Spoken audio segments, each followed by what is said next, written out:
Cool, we've just hit 4 o'clock. So welcome everybody to the final session of today's Communicate and also the final session of Communicate in 2022, which is rather exciting.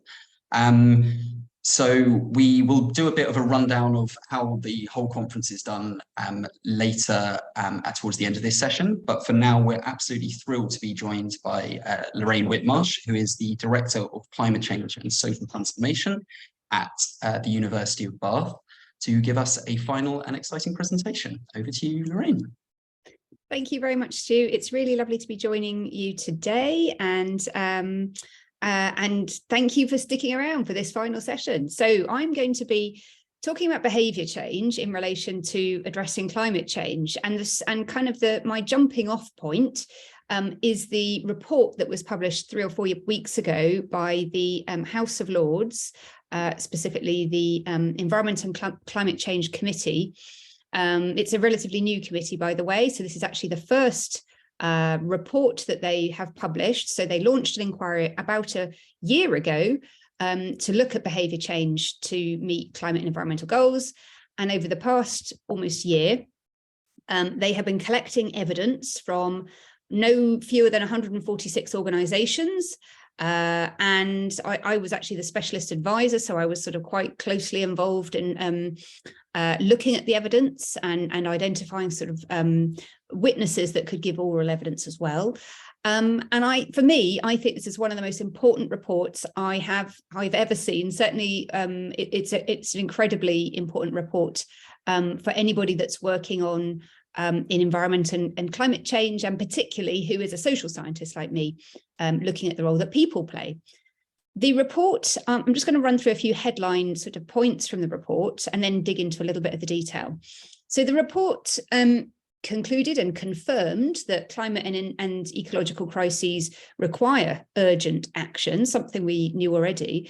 But it also really spelt out that technological change alone is not going to be enough to address these issues. We need behaviour change as well.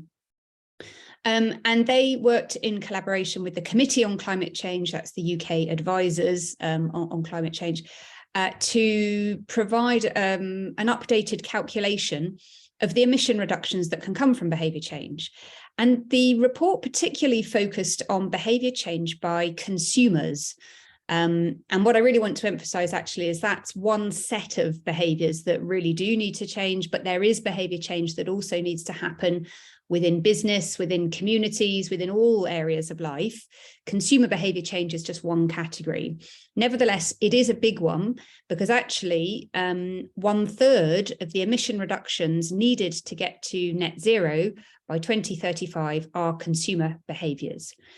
And within that category of consumer behaviour change, that includes adopting technologies and products that are low carbon or zero carbon, so things like electric vehicles, heat pumps, insulation for homes, but also, because that's not enough by itself, also cutting demand in high emission areas, and particularly where we don't yet have technological solutions or alternatives. So flying, for example, we don't have zero carbon aeroplanes, so we absolutely need to cut down on flying. We need to cut down on red meat and dairy consumption because, again, the alternatives, well, there are alternatives that provide protein, but yeah, there are certain areas where a technological switch is not going to do it by itself. So we need to change, cut demand as well. And what the report concluded was that at the moment, government action to enable behaviour change in these ways is woefully inadequate. So there really has been very little progress to encourage and enable people to change their behaviour. And what that risks is fundamentally missing our various climate change and environmental targets. Now, to dig in a little bit to some of the details, so which behaviours specifically need to change? Well, this image actually comes from some work by CREDS, who look at sort of energy use, and they have identified the top 10 things that we can do to reduce our carbon footprint, and living car-free comes top, closely followed by adopting a battery electric car if you can't live car-free altogether. So travel behaviours figure quite heavily. Similarly, flying is third there. But as you look down, you can see that energy consumption, dietary change, etc., are also very important things we can do. And what's also worth drawing your attention to is the sorts of things which a lot of members of the public tend to think about when they think about doing something environmentally friendly or to tackle climate change. They often think about waste behaviours. And so they might talk about, I do lots of recycling, or I take my own carrier bags to the supermarket. Those things are, of course, really important things to do that reduce waste and reduce emissions. But in relation to emission reductions, they're relatively ineffective compared to these other things. So they say that might save, recycling saves 0.01 tonnes compared to, say, 2 tonnes by giving up your car. So the scale of behaviour change, I think, is not well understood within the public, and actually the role that individuals will have to play to reach climate change targets. It also matters who we're talking about, because actually emissions are not distributed equally across society. And so actually one of the biggest drivers of our carbon footprint is income. So income predicts how big your carbon footprint is likely to be, such that if you're on the lowest income, the lowest 10% in society, you probably have a carbon footprint of about 5 tonnes of CO2. Compared to the richest 10% that have something like 16 tonnes. And by the way, this figure focuses more on on direct emissions and doesn't include embedded emissions. If I had been able to find a figure that added that on, that it would probably be an even steeper figure there. So the wealthiest 10% have a much, much higher carbon footprint than the poorest 10%. And that means really that the wealthiest are going to have to change much more. And it's worth, I guess, talking about the other sorts of differences, not only income, but people have different abilities to change. So people in rural areas, for example, may not necessarily be able to give up their car so easily as people in urban areas, and there are disability, gender, and other sorts of things that are relevant to factor in, which means that there's not going to be one size fits all in terms of behaviour change. What was also recognised in the report, and we know from our own evidence within our centre, is that the public is very concerned about climate change. We reached record levels of concern about a year ago when we had COP26, and we haven't dropped, concern hasn't dropped very much this year. So about 85% of the public are concerned. And not a dissimilar figure, so about 3/4 of the public say if individuals like me do not act now to combat climate change, we will be failing future generations. So there is a sense that individuals want to play their part as well in tackling climate change. But we know that people find it difficult, actually. So despite being concerned and despite having a reasonably good understanding about the issue, people don't always change their behaviour for various reasons. Some of these are factors that you could say are at the individual level. So as I mentioned, not everybody knows about what is the most effective thing to do. They don't necessarily know quite how much more effective giving up their car would be compared to recycling. There's a lack of awareness of the role of diet in particular in tackling in people's carbon footprint. And people have other motivations, particularly in a time of economic pressures and cost of living crisis. People are really thinking about how to make ends meet, how to keep their house warm, their kids fed, and so on. And so these things are really pressing immediate things, which means that climate change can be a secondary issue. But actually, much more fundamental are these wider social, economic, and structural barriers, which means it's really difficult for people to change their behaviour, even if they know what to do. There are not the policies put in place to help people. The cost can often be a big barrier. So electric vehicles, heat pumps, even dairy alternatives, for example, tend to cost more. So sometimes there can be cost barriers. There can be physical barriers as well, and in terms of available services. So I've mentioned living in rural areas, but just sometimes there isn't a decent public transport service where you live. The design of towns and cities tends to favour car use, and so we need to think about sort of changing the physical infrastructures as well. And there's been a lack of engagement. I think people people are concerned about climate change, but they haven't really been brought into decision making about how to tackle it to a significant extent. And we know that actually imposing solutions on people tend not to work. It can lead to protests and people reacting against it. So we know that that's something that we need to do, is bring people with us. And a final reason, really a political reason why we haven't seen progress in this area, is it comes from, if you look at the way in which climate policies and I think sort of environmental policies more generally are framed within the UK. And if you look at the net zero strategy, which was published about a year ago, the forward to that really spells out that there is not a desire to get people to change their behaviour.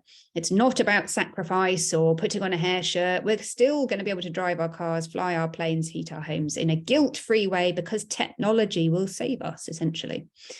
And what the evidence has shown consistently is that that just isn't true. We do need to change people's behaviour. But, as I will come on to, that doesn't necessarily involve wearing a hair shirt. The way in which we can change behaviour, we can categorise these, and the report mentioned this distinction between downstream and upstream interventions. Downstream is where you're trying to influence the choices of individuals directly. This is often through information provision. It could be campaigns, labels, education, maybe social sort of influence type approaches. And so here's an extract from a National Trust menu that trialled putting CO2 information on against different menu choices so that you can see that red meat has a bigger carbon footprint than other options. But what we know from the evidence is that information by itself tends not to be very effective to change behaviour. It, in the absence of anything else, it will tend to be about 2 or 3% effective in changing behaviour. I think that's a figure that often surprises people because there is an intuitive assumption that educating and giving people information will tend to kind of help people make the better decisions. But while it might inform and it might even motivate people to do the right thing, often there are these wider barriers that I've already mentioned, the price of alternatives, the physical availability, and so on. And so we need upstream measures. We need to actually change the context in which people are acting, the behavioural options available. So we need those economic measures that reduce the price of low carbon options, increase the price of high carbon options. We need to change the availability of products and services so that lower carbon options are much more available. And it's almost the default to choose a low carbon option. And we need to change the physical and the built environment as well. And together, these sorts of upstream measures can be much, much more effective than downstream. Now, I mentioned that that changing behaviour doesn't necessarily mean putting on a hair shirt. And I want to just elaborate on that because in terms of sort of how to communicate, I know there's been a lot of discussion about this at the conference, but there is a huge evidence base on how to do this well. And one way in which you can do it well is to target your message to what people care about.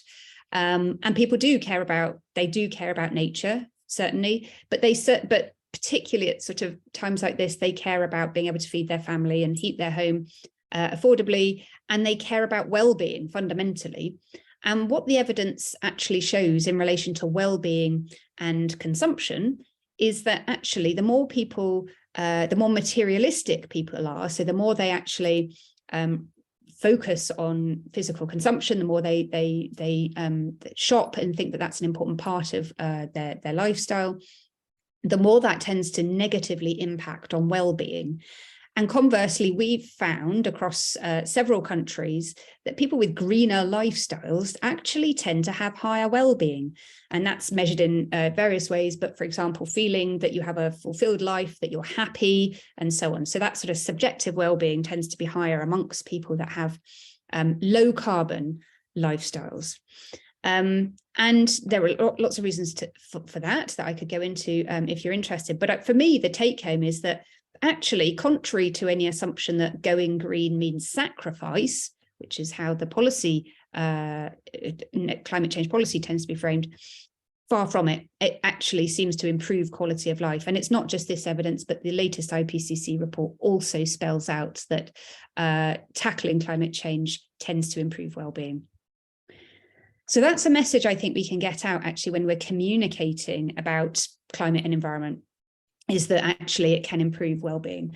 But I've mentioned that communication and information by itself is not enough to change people's behaviour very often. We also need to change the context of action. So we need economic incentives and disincentives. So that might include congestion charging. That's one of the most effective ways of cutting car use. And in Germany, they've recently cut the costs of public transport, actually as a way of encouraging economic growth in following COVID.